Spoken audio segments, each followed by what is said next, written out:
Hello everyone, good morning, good afternoon, good evening. So friends, today we are going to learn about gratuity, what is gratuity and meaning of gratuity, how it is calculated and to whom it is given. So my name is Mohinder and I construct video on income tax, GST, financial accounting, company laws, investment, insurance and other related contents on share market. So let's come to the point. This presentation is given by CA Ground. So now we will discuss how to calculate gratuity. But before that, come to the point of meaning of gratuity. So friends, gratuity क्या होती है? Gratuity एक ऐसा amount होता है जो कि अपनी मर्जी से एम्प्लॉयर जो है अपने एम्प्लॉय को दे दिया जाता है बिकॉज ऑफ उसकी जो अप्रिसिएशन ऑफ सर्विस, मतलब जो उसकी जितना भी टाइम उसने काम किया है उसके लिए उसको एक तरह का अवार्ड मिलता है, वो इसको एक ग्रेच्युटी का नाम देते हैं। But now it is gratuity payment has become normal, आज की डेट में जो है इसको नॉर्मल पेमेंट ही काउंट करते हैं। बट इसको अगर लीगल पॉइंट ऑफ से देखा जाए तो it is called as the payment of gratuity act 1972। इसमें एक स्टैट्यूटरी रिकॉग्निशन भी है इसका, जिसको हम बोलते हैं the payment of gratuity act under 1972।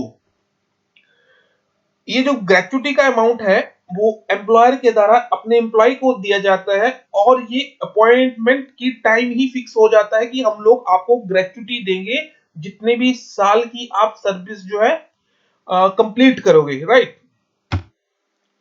अब आते हैं exemption of gratuity under section 1010। ऐसी कौन सा अमाउंट होता है जो ग्रेच्युटी का जिन एम्प्लॉय को मिलता है और उनको कोई टैक्स नहीं देना होता है।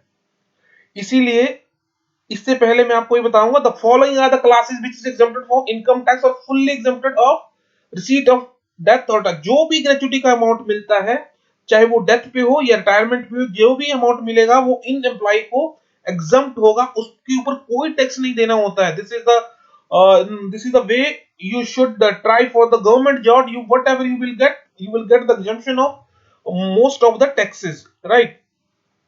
Retirement gratuity received by defence, ऐसी कोई अमाउंट जो कि ग्रेच्युटी के रूप में अपने डिफेंस एम्प्लॉय को पेंशन कोड के थ्रू उनको मिलता है। मतलब जैसे कि उनको पेंशन कोड होता है, उनको एक ग्रेच्युटी अमाउंट भी मिलता है जब वो रिटायर आते हैं या डेथ हो जाती है, या उनकी फैमिली को जो मिलता है वो फुल्ली एग्जम्प्टेड होता है, ठीक है।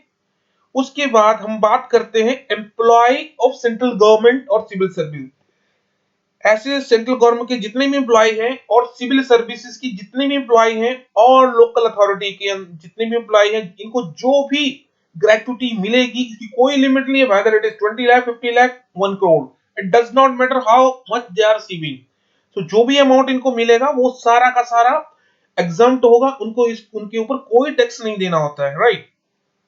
लोकल अथॉरिटी के अंदर आपकी जो लोकल है वो डिपार्टमेंट आ जाते हैं, एजुकेशन डिपार्टमेंट हुआ, उसके नीचे जो आपका हेल्थ का हुआ, उसके बाद उसका वेस्ट एंड जो भी उस चीज को क्लीनिंग करने वाले जो सारे के सारे डिपार्टमेंट हो, that is called as local authority के अंदर आते हैं सारे के सारे। तो आप देखिए गवर्नमेंट जॉब में कितना मजा है, जो भी पैसा मिलेगा उनको कुछ नहीं देना। अब बात करते हैं बाकी जो प्राइवेट सेक्टर की या जिनको पेमेंट ऑफ ग्रेच्युटी एक्ट जो है एप्लीकेबल होता है। any amount received on death come retirement gratuity exempted to the extent, इन तीनों में से जो भी कम होगा वो आपको ग्रेच्युटी के रूप में एग्जम्प्ट मिलेगा।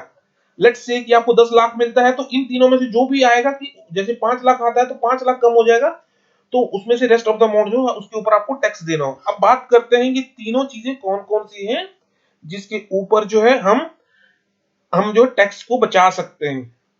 पहला फिगर है 20 लाख, दूसरा पॉइंट है एक्चुअल अमाउंट ऑफ ग्रेच्युटी। अब तीसरा अमाउंट थोड़ा सा आपको समझने वाली बात है, इन तीनों में से जो भी कम होगा वो अमाउंट की आपको एग्जम्पशन मिलने वाली है। थर्ड वाले पॉइंट पे आते हैं 15 डेज सैलरी। भाई आपने जितने भी दिन की सर्विस करी है, सॉरी जितने भी ईयर की सर्विस करी है आपने, उसमें हर ईयर के लिए आपको 15 दिन की सैलरी मिलेगी। आई am repeating again and you should listen it very carefully कि भाई आपको लेट्स से कि आपने 20 साल की सर्विस जो है कंप्लीट करी है, 20 साल के लिए 20 साल 8 महीने के लिए करी है, जो भी फ्रैक्शन में होता है, अगर 20 साल 8 महीने होगा तो वो 21 साल काउंट होगा। अगर वो 20 साल 3 महीने गिना करी है नौकरी, तो आप उसको जो है सिर्फ जो है 20 साल काउंट होगा। ओके, मेरे कहने का मतलब अगर 6 महीने से ऊपर की सर्विस हो गई है तो आपको वो नेक्स्ट ईयर में काउंट, आई मीन अगले साल कंप्लीट माना जाएगा कि आपने 21 साल की नौकरी करी है। लेकिन इसी तरह से अगर मैं बात करूं 20 साल 3 महीने की, तो उसने सिर्फ ये काउंट होगा कि उसने 20 साल नौकरी करी है। तो हर कंप्लीटेड ईयर ऑफ सर्विस के लिए उसको 15 दिन की सैलरी मिलेगी। लेकिन 15 दिन की सैलरी कैसे काउंट होगी, ये भी बहुत बड़ा पॉइंट है। पॉइंट ये है कि 15 दिन की सैलरी कौन सी सैलरी पे होगी, जो भी रिटायरमेंट के वक्त आपकी बेसिक सैलरी होगी प्लस डियरनेस अलाउंस होगा जिसको हम डीए बोलते हैं, इन दोनों को मिला के जो भी इन दोनों को मिला के जो भी आपका अमाउंट होगा वो उसको बेसिक सैलरी काउंट होगा। लेट्स से कि उसका 10,000 बेसिक सैलरी है और 5,000 उसका डीए है, तो मतलब उसको 15,000 पे जो लास्ट ड्रॉन सैलरी है उस पे कैलकुलेट होगा। The one of the most important point is कि जैसे कि हम इसको 15 दिन की सैलरी कैसे लेते हैं, हम 15 दिन की सैलरी 30 से डिवाइड करने से लेते हैं, नहीं, लेकिन नहीं, उसको हम जो लॉ ये कहता है कि उसको 26 दिन के हिसाब से डिवाइड करना है आपने। लेट्स से कि अगर हमने 15 दिन की सैलरी निकाल 10, let's say take an example, salary is 15,000 और उसको हम 15 दिन की अगर सैलरी निकालनी होगी तो हमें डिवाइड बाय 30 से थोड़ी करेंगे या डिवाइड बाय 2 से नहीं करेंगे, उसको डिवाइड बाय 26 से करेंगे इनटू इनटू 2। ओके, तो कहने का मतलब ये हुआ कि भाई आपको जो एक दिन की सैलरी निकालनी है उसको आपने 26 डे से डिवाइड करना है, ना कि 30 डे से डिवाइड करना है। आगे हम जो है इसको बहुत अच्छे एक एग्जांपल के थ्रू समझेंगे जिसमें आपके सारे के सारे डाउट जो है क्लियर हो जाएंगे। Now let's go to the next slide. Okay, employee do not cover under the payment of gratuity act 19। ऐसे कोई एम्प्लॉय जो कि पेमेंट ऑफ ग्रेच्युटी एक्ट के अंदर जो है नहीं आते हैं, जो उसके अलावा हैं। मैंने आपको ये बता चुका हूं कि any employee who get the gratuity whether it is on the retirement और ऑन द डेथ, और या तो उसके इनकैपेसिटेड हो जाता है, मतलब वो काम करने लायक नहीं रहता है, उसको निकाल देते हैं या टर्मिनेट कर देते हैं। ठीक है, और बिड्डो को जो भी पेंशन जो भी ग्रेच्युटी मिलती है उसमें से इन तीनों में से जो भी कम होगा वो उसको एग्जम्पशन मिलने वाली है। ओके, अब ये 3 पॉइंट कौन कौन से हैं जिसकी तीनों में से जो भी कम होगा वो उसको एग्जम्पशन मिलेगी। लेट्स से कि 20 लाख मिला है तो 20 लाख में से जो भी सबसे कम होगा वो अमाउंट उसका कम होगा, बाकी पे को उसको टैक्स देना पड़ेगा। करेक्ट। ओके, सो पहला पॉइंट आता है कि 20 लाख। सेकंड पॉइंट आता है ग्रेच्युटी कितनी मिली है, एक्चुअल में कितनी मिली है। ठीक है, तीसरा पॉइंट आता है कि हाफ मंथ सैलरी, मतलब 15 दिन की सैलरी उसको मिलेगी हर एक कंप्लीट ईयर ऑफ सर्विस की। इसके पॉइंट नोट कीजिए कि जिस साल में अगर उसने 20 साल 3 महीने काम करा है तो वो 20 काउंट होगा। 20 साल 8 महीने काम करा है तो भी it will be counted as 20 years, not 21 year, if the person does not fall under the payment of gratuity act. I'm repeating again, if the person do not fall under the not covered under the payment of gratuity act, then fraction is absolutely ignored. Correct. So 15 days 15 month half month salary, half month की salary मिलेगी उसको, और उसकी जो basic salary उसको क्या क्या count होगा, उसमें काउंट होगा आपका basic salary plus dearness allowance if it is provided in the employment for the retirement benefit. ये दिया जाता है जब एम्प्लॉय जो है क्लियरली उसमें लिखा रहता है आपके कॉन्ट्रैक्ट में कि ये जो है रिटायरमेंट बेनिफिट के लिए है। अगर उसमें लिखा है कॉन्ट्रैक्ट में या एग्रीमेंट में तभी वो इसको इसी को लेना है, अदरवाइज नहीं लेना है। Plus commission which is fixed percentage of turnover, ये तीनों के तीनों पार्ट अगर आप ऐड कर देंगे तो बेसिक सैलरी उसकी बनेगी। और उसका 15 दिन का सैलरी आपने लेना है, पिछले 10 महीनों का एवरेज, पिछले 10 महीनों का अगर एवरेज करेंगे, अभी हम एग्जांपल के थ्रू समझेंगे, आई होप कि उससे आपको सारे डाउट जो है क्लियर हो जाएंगे। हम उसमें एक एग्जांपल के थ्रू क्लियरली हम तीनों सिचुएशन को भी लेंगे, ठीक है। तो प्लीज आप वीडियो का वेट करो, अगर आप बीच में छोड़ दोगे तो शायद आपका जो डाउट है वो क्लियर ही रह पाएगा, और आपका कोई भी एग्जाम जो है, जब तक आपका कॉन्सेप्ट क्लियर नहीं होता तो sir I am really very sorry, you will not be able to clear your exam. Especially I'm talking about the CA students who are planning to get or find a degree of chartered accountancy course. So in such a case they have to put their full efforts to understand the concept of the questions, right? तो अभी जो है आप ये जानने वाले हैं कि अभी मई 2022 में आप एग्जाम में बैठने वाले हैं, नवंबर 2022 में बैठेंगे, लेकिन जब तक आपको पॉइंट क्लियर नहीं होंगे सर, तो आप जो है आगे जाने का कोई फायदा नहीं है। आप उस पॉइंट को, क्योंकि एग्जाम कहीं से भी आ सकता है, सॉरी क्वेश्चन कहीं से भी आ सकता है, उसको कोई नहीं रोक सकता। सो प्लीज आप क्वेश्चन को आराम से समझिए, और ये उन सीनियर सिटीजन के लिए भी है जो रिटायर हो रहे हैं या जो टर्मिनेट हो गए, या यंग पीपल्स भी हैं, उन लोगों को भी ग्रेच्युटी मिल रही है, तो उसको भी टैक्स बहुत सारा पेमेंट हो जाता है साल में, प्रीवियस ईयर में। तो अभी हम बात कर रहे हैं 1 अप्रैल 2021 से लेके 31 मार्च 2022, जिन भी लोगों ने प्रीवियस ईयर में जो ये सारी चीजें अर्न कर रही है, उनके ऊपर टैक्स कैसे कैसे देना है। You have to make your plan at before the end of this financial year which is going to expire on or going to end on 31st of March 2022. Perfect. अब मैं एक बार बता चुका हूं, अगेन मैं बता देता हूं, 15 fifth half month salary based on 10th month की एवरेज सैलरी लेनी है आपने। चाहे हो सकता है मंथ की सेम हो, लेट से कि भी आपकी 50,000 सैलरी है, तो 10 मंथ की कितनी हो गई, 5 लाख होगा, उसको 10 से डिवाइड करेंगे तो 50 आएगा। लेकिन कभी कभी अप डाउन होती रहती है, किसी की 6 महीने बाद अप डाउन हो रही है बेसिक सैलरी, तो उस केस में फर्क आ जाएगा, बट एवरेज सैलरी लेने में। और आपने जो सैलरी लेनी है एवरेज, जिस मंथ में पर्सन रिटायर हो रहा है उसके पिछले वाले महीने से पिछले 10 महीना का काउंट करना है कि उसकी एवरेज सैलरी क्या थी, ठीक है। अगर आपको कोई डाउट है तो सर प्लीज आप कमेंट में जरूर दीजिएगा, I would love to reply your comments, and कोई भी डाउट होगा I am here, and you have to clear your exam, and you have to make your struggle fully struggle, right. So अभी important point two note क्या करने वाले हैं sir, अगर ऐसी कोई ग्रेच्युटी जो कि आप सर्विस में हैं और रिसीव कर रहे हैं या पैसा निकलवा रहे हैं, तो आपको सर फुल्ली के ऊपर टैक्स देना पड़ेगा। It will be fully taxable, you cannot avoid it, clear it. जब तक आप रिटायर होते हैं तो एग्जम्पशन के रूल जो है स्टार्ट होते हैं, अदरवाइज अगर जब भी आप जो है अपने जॉब में हैं और आप जो है ग्रेच्युटी अगर निकालते हैं, तो आपका जो पूरा का पूरा पैसा है वो टैक्सेबल होगा, क्लियर इन योर माइंड।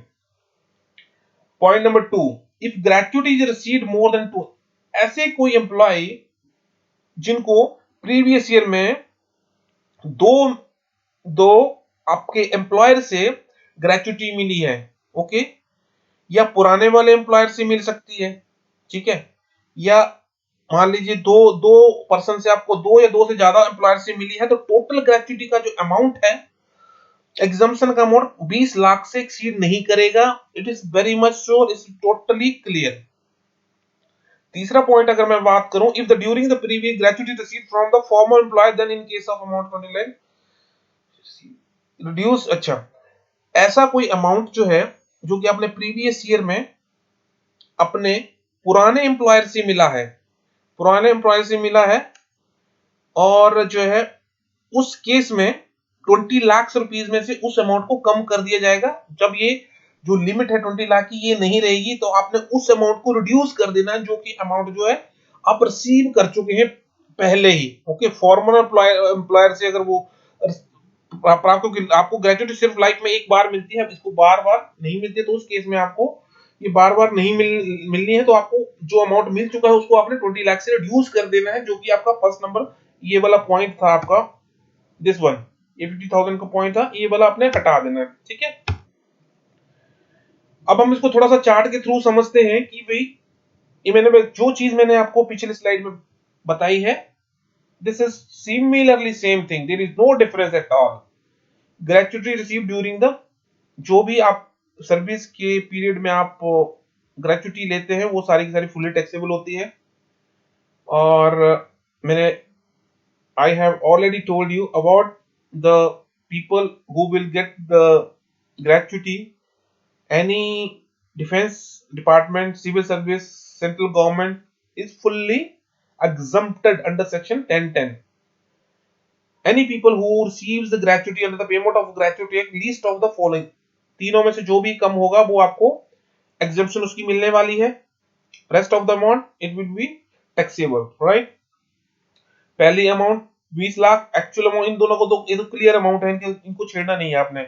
उसके बाद आपने 15 डेज की सैलरी लेनी है। 15 डेज सैलरी के लेने के लिए मैंने आपको मीनिंग बता दिया सैलरी में क्या क्या लेना है। अगर पेमेंट ऑफ ग्रेचुटी एक्ट के अंदर आता है तो आपको बेसिक सैलरी प्लस डीए लेना है, और इसको 26 डेज इसको मानना है, ना कि 30 डेज मानना है, राइट। और दूसरा पॉइंट इसके साथ में ये भी था कि भाई अगर इसको, भाई अगर 25 ईयर और 6 मंथ का किया है तो उसको 26 ईयर जो है काउंट होगा, ना कि 25 ईयर। अगर 25 ईयर और 3 मंथ सर्विस काउंट होगी तो उसको 25 ईयर माना जाएगा, राइट। पॉइंट नंबर 2 की थर्ड की अगर बात करें, अगले not covered under the payment of, अगर ऐसा कोई पर्सन जो पेमेंट ऑफ ग्रेचुटी के एक्ट के अंदर नहीं आता है, उसमें उस केस में उसको ये वाली एग्जम्पशन जो है उसमें list of the following will be counted, right.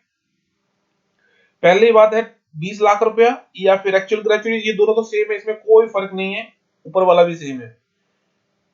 और 15 हाफ मंथ सैलरी मिलेगी उसको, लेकिन बेसिक सैलरी लेनी है आपने 10 मंथ का एवरेज लेना है, ठीक है। और डीए आपने तभी लेना है जब उसमें प्रोवाइडेड किया एम्प्लॉयमेंट टर्म में लिखा हो कि उसका रिटायरमेंट बेनिफिट में प्लस आपको अगर कमीशन मिल रहा है टर्नओवर के ऊपर में, तो आपने ये तीनों पार्ट आपने सैलरी में ऐड कर देने हैं, तब जाके उसका बेसिक सैलरी डिवाइड बाय 10 से कर दोगे तो आपका लास्ट ड्रॉन सैलरी आ जाएगा। Sorry. So my dear sir, this is very important. Now let's come to the example.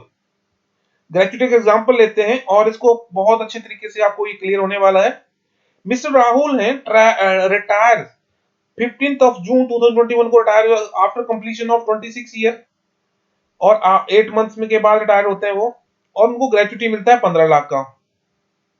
उनकी जो बेसिक सैलरी है वो 15,000 पर मंथ है, उसका डीए जो है वो 10,000 पर मंथ है, लेकिन उसकी टर्म्स ऑफ एम्प्लॉयमेंट में लिखा हुआ है कि भाई 60% ऑब्वियसली फॉर रिटायरमेंट बेनिफिट के लिए, इसका 60% से जो रिटायरमेंट बेनिफिट के लिए, करेक्ट। और कमीशन उसको मिल रहा है 1% ऑन टर्नओवर, लास्ट 12 मंथ की टर्नओवर है 1 करोड़ 20 लाख की। बोनस उसको मिल रहा है 25,000 पर मंथ। तो ये उसका स्ट्रक्चर है पिछले साल का। दिस इज टोटली इलस्ट्रेशन है, कोई ये नहीं है कि भाई किसी का डाटा है, हम से एक एग्जांपल ले रहे हैं किसी चीज को समझने के लिए, ठीक है। हम तीनों केस में इसको, पहली बात हम इसको तीनों केस में समझेंगे। गवर्नमेंट एम्प्लॉय है तो क्या होगा, पेमेंट ऑफ ग्रेचुटी एक्ट के अंदर आता है तो क्या होगा, अगर वो पेमेंट ऑफ ग्रेचुटी एक्ट के अंदर नहीं आता तो क्या होगा। पहला केस लेते हैं, he is a government employee, totally amount is fully exempted, 15 का 15 लाख उसको एग्जम्प्ट होने वाला है। अगर वो पेमेंट ऑफ ग्रेचुटी एक्ट के अंदर आता है तो ए आएगा, least of the following will be exempted. उसमें 20 लाख का पहला पॉइंट, दूसरा लाख 15 लाख जो है उसको एक्चुअल मिला है, और तीसरा 15 डेज की सैलरी लेनी है आपने सर, ठीक है। आई होप कि यहां तक कोई प्रॉब्लम नहीं है।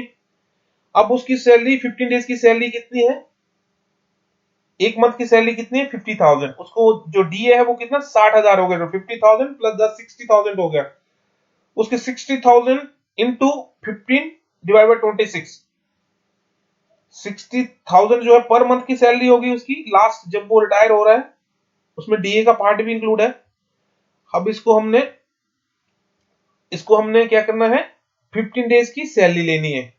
और 15 डेज की सैलरी कैसे लेनी है, अगर 26 से डिवाइड करेंगे तो आपको 15 दिन की सैलरी मिल जाएगी। इसको आपने 30 नहीं करना है, मैं I am repeating again and again, you have to take it as 26 days only, so the people get the more, these are the working days only, that's why it has counted as 26 days, 4 days has counted as the totally leave, ठीक है। तो 26 दिन की उसको salary ये count होगा, और मैंने आपको बोला था उसको, ये देखो आपने, वेट वेट वेट वेट, ये है उसका 26 8 ईयर का, तो उसका हमने 27 ईयर काउंटेड लेना है कि उसने 27 साल नौकरी करी है, तो इंटू 27 साल से मल्टीप्लाई करोगे तो आपका 934,615 आ जाएगा। 9,34,615 रुपए का उसको एग्जम्पशन मिलने वाला है under the payment of gratuity act. तो टोटल उसका जो ग्रेचुटी मिला था 15 लाख, 15 लाख में से 9,34,615 अगर कम कर देंगे तो 5,65,385 पे उसको जो है अपना टैक्स जो है देना पड़ेगा। ओके, सेकंड केस हम लेते, थर्ड केस हम लेते हैं, if not covered under payment of gratuity act list of the following will be exempted. इन तीनों में से जो भी कम होगा वो एग्जम्प्ट हो जाएगा और उसके ऊपर उसको कोई टैक्स नहीं देना है। पहला पॉइंट था 20 लाख का, दूसरा पॉइंट था एक्चुअल ग्रेचुटी 15 लाख की, और तीसरा था हाफ मंथ सैलरी लेनी है उसको। अब हाफ मंथ सैलरी कैसे लेनी है उसको, जो हाफ मंथ सैलरी, जो बेसिक सैलरी हम काउंट करेंगे पिछले 10 महीने, जिस महीने में वो रिटायर हो रहा है उसके पिछले 10 महीनों का अगर काउंट करते हैं तो उसका एवरेज सैलरी निकल आएगा 10 महीनों का। ये बेसिक सैलरी प्लस डीए, ये ध्यान रखने वाली बात है, 60% उसका रिटायरमेंट बेनिफिट में, सिर्फ हमने सिर्फ वही लेना जो उसके रिटायरमेंट बेनिफिट में है, और ये है उसकी कमीशन जो टर्नओवर पे उसको मिलती है। अब आते हैं पॉइंट पे, बेसिक सैलरी हम पहले पूरे 10 महीने की सैलरी लेते हैं, उसकी कितनी है, 50,000 इंटू 10 हो गया 5 लाख रुपीज, और इसका 10,000 था आपका, आपका वेट, ये देखिए 10,000 जो है इसका पर मंथ जो है, 10,000 जो है इसका 60% हो गया 6,000, अगर 10 मंथ से मल्टीप्लाई करेंगे तो 60,000 होगा, और आपका उसको टर्नओवर पे मिलता है 1,20,00,000 का टर्नओवर है पिछले साल में, तो 1,20,00,000 का 1% कितना हो गया, 1,20,000, लेकिन हमने 10 मंथ का लेना है, 10 मंथ का कितना हो गया सर, 1 लाख रुपीज, 10,000 एक महीने का और 10 महीने का 10,000 सॉरी, तो 10 महीने की सैलरी उसकी कितनी हुई सर, 5,60,000, और ये 6,60,000, ये टोटल हो गया उसका।